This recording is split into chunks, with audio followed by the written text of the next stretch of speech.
So welcome to CEO Uncovered. I'm so excited to welcome Jasmine Lawrence, CEO and founder of Eden Bodyworks. Thank you for joining me, Jasmine.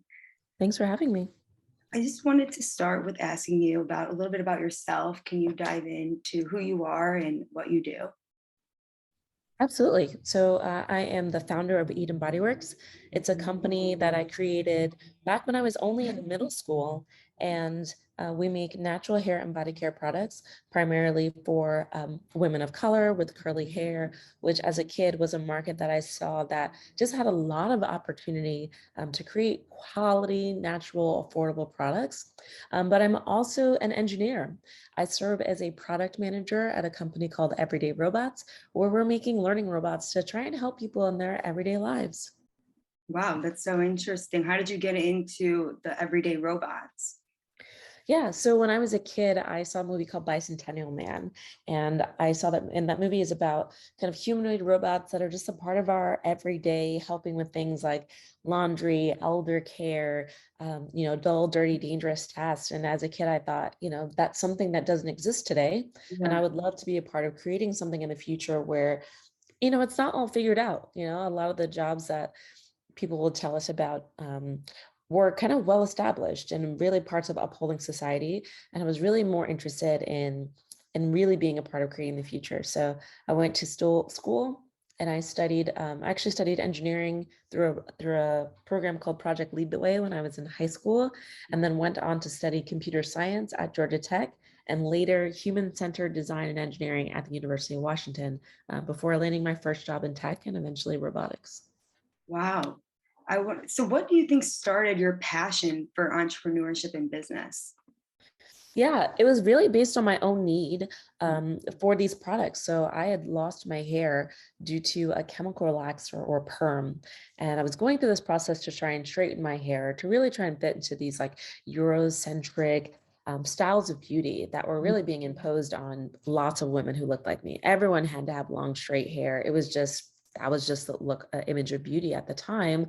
And I was really striving for that. And so when I permed my hair and most of it fell out, I was just in shock. But I used that foundation, my focus on math and science to try and figure out, okay, how can I experiment with different natural ingredients instead of chemical ingredients to create something that could help me grow my hair back? Yeah. Uh, I used my allowance, bought oils and herbs and spices, went to the library, got different books to learn about what these different ingredients could do, and really just mixed them together until I had a solution for myself. Mhm. It wasn't until a couple of years later where I went to a business camp hosted by the Network for Teaching Entrepreneurship, where I learned that starting a business is a great way to meet a need that you see in your community. And the need that I saw was that women were not able to embrace their natural hair. They weren't able to care for and nourish and take care of their hair. They were always trying to slick it down or hairspray it up or make it bend and be some way that it wasn't. Mhm. And that that really had not just an emotional limit, but really a limit to their potential of who they could be and how they were showing up in the world. And so I decided to start a company to really combat that, support women in being who they want to be, and really pursuing full, healthy, happy lives. That's amazing. At the age of 13, you're mixing products to try to find the right thing for you. How did you go about finding what products would work in a solution? Yeah, like any great entrepreneur, I did a lot of interviews. I asked a lot of questions to women that were in my community and my network, sent out surveys, held focus groups. I would travel to different hair shows and conferences, really just to learn what people were struggling with. And so Mhm. I'm proud to say that 17 years later, we still have that same anchor on being concern based, right? So, we don't sell products just because it's going to make your hair long or shiny, but we try and help you combat, what are your struggles? Is it with detangling? Is it breakage? Is it dry scalp? Is it itchy scalp? What are those challenges that you're facing in terms of the health of your hair, and how can we support you in that? As well as kind of what's going on in your life. Do you need more rest? Do you need more peace? Do you need Mhm. whatever it might be? And really trying to combine the messaging and the impact of the product to support you in your full life. So you have a formula. You're at the age of 13, am I right?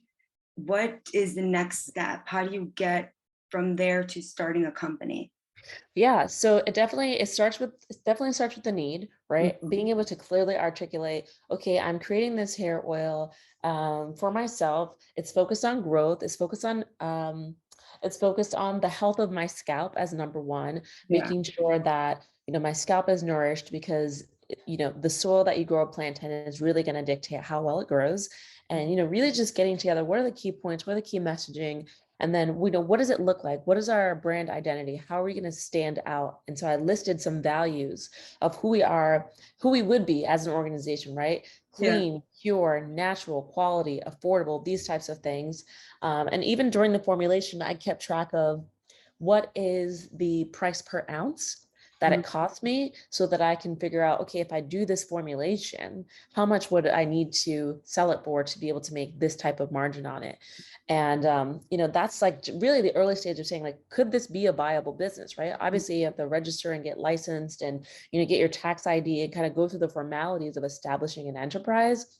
But making sure that the business made sense was really the first start. So creating a business plan is essentially what I've described here. And the Network for Teaching Entrepreneurship gave me a template, just a basic template that I could fill in the blank and see, is this going to be a good ROI? Do I have clear messaging put together for how I might market? Do I have a target consumer? Do I understand all the, not just the ingredients, but the packaging and the other costs of running this business?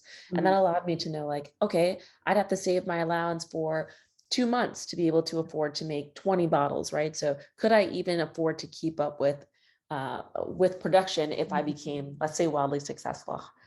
So yeah, that's how I got started, right? With a detailed business plan. And at that point, are you making the formula at your house?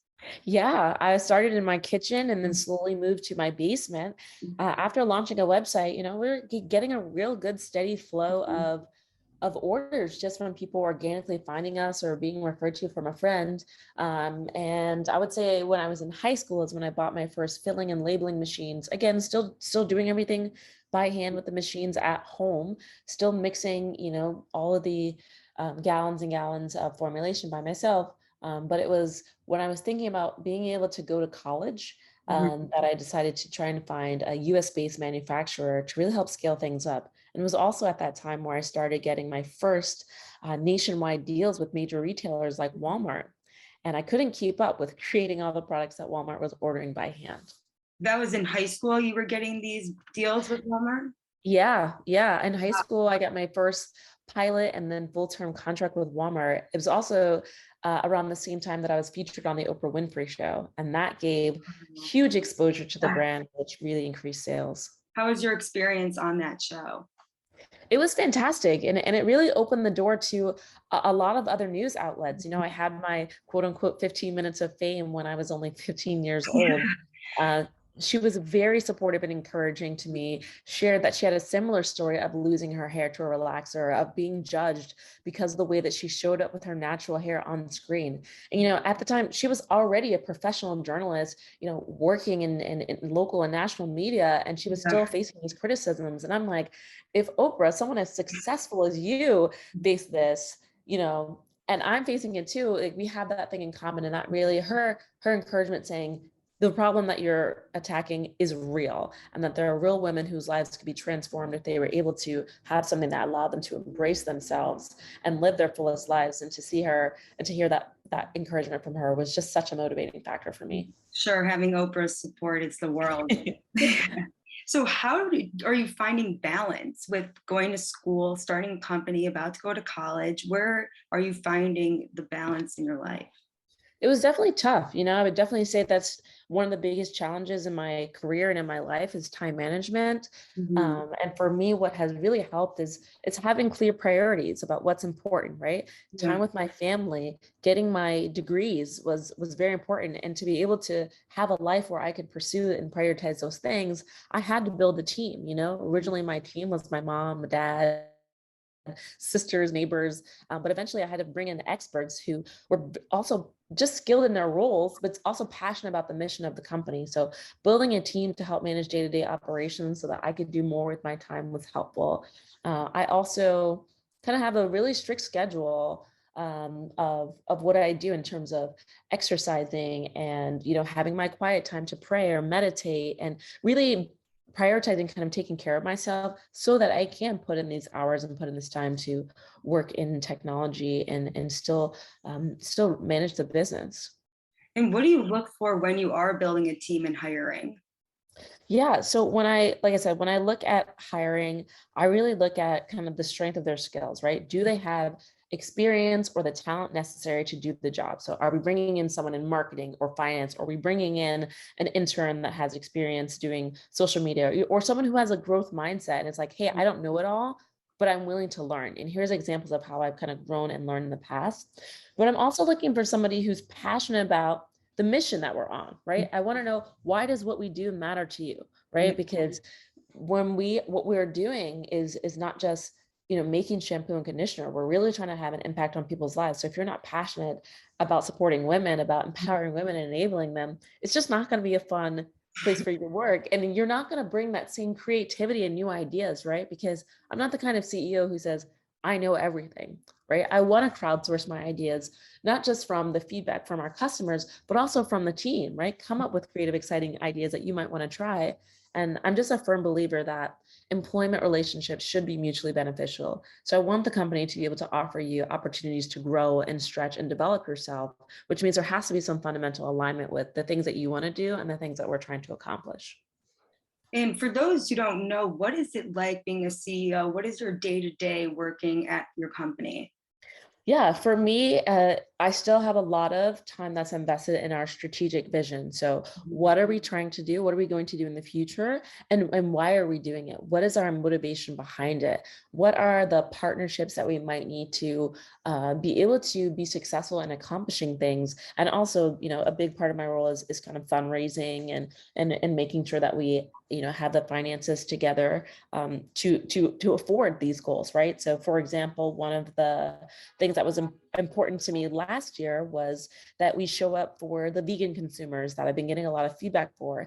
And that meant, hey, we potentially need to partner with an organization that recognizes or that can recognize that the majority of our products are vegan. And so, going out there, reaching out to PETA, figuring out, okay, these are the requirements, these are the approvals, these are the things, and delegating to my team and saying, hey, we need this information to be certified. We need this paperwork in order, and submitting that and being the champion of this initiative, even if I'm not doing all of the day-to-day execution work, because it's important that we show up and that we can, connect with people in that way and say, hey, if this is a lifestyle that you're choosing, here's what we have to support and accommodate you. That's one example. Or Yeah. even setting the vision for saying like, hey, we're going international. So maybe I'll commission some research so that we can better understand international markets, Africa, Europe, things like that, so that we're not trying to offer a one size fits all solution, but that we're figuring out how might we need to adapt our packaging or even our formulations to better suit those populations. And then figuring out what product lines do we have, or what new product lines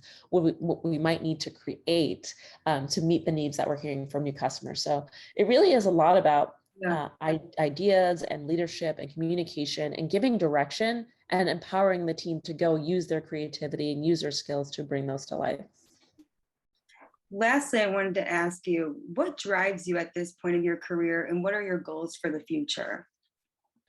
That's a great question. So I'm very, very driven by service, by the ability to make impact in people's lives. And so whether that's through my career in technology, building robots that could help people in different ways, or building products that could support women and living their best life. I ultimately measure my success not just by the money that I make or by my salary, but by the impact that I'm able to have. And I recognize that impact by getting feedback from customers, right? Hearing them say, hey, this product worked for me, or hey, I never used to do my own hair, or I never felt confident in the way that I looked. And now I do because I was able to learn or grow or find something that works. So that's kind of what keeps me motivated, that there are always new problems to solve and new ways to grow. And in the future, like I said, I want to continue to expand the reach of the company and the impact we're able to make in people's lives. And that means, showing up and meeting people where they are in their different countries and their different bodegas and shops and stores. But that also means forming a deeper connection with my community. And so, the limitations and restrictions of travel are being limited. So I'd love to go back out there in the world. We used to do a national tour and go to different major cities across the US and around the world to really meet people where they are and connect with them personally. So I'd love to do more of that, not just at my business, but with some of my creative endeavors and service endeavors as well. So in the future, it's just really getting out there and making contact with the world. Jasmine, you've had a wonderful career that's only getting better as it seems. And I thank you for being on here and telling our students a little bit more about what it's like starting a company at such a young age and how you could take it off. And I thank you again for joining us today.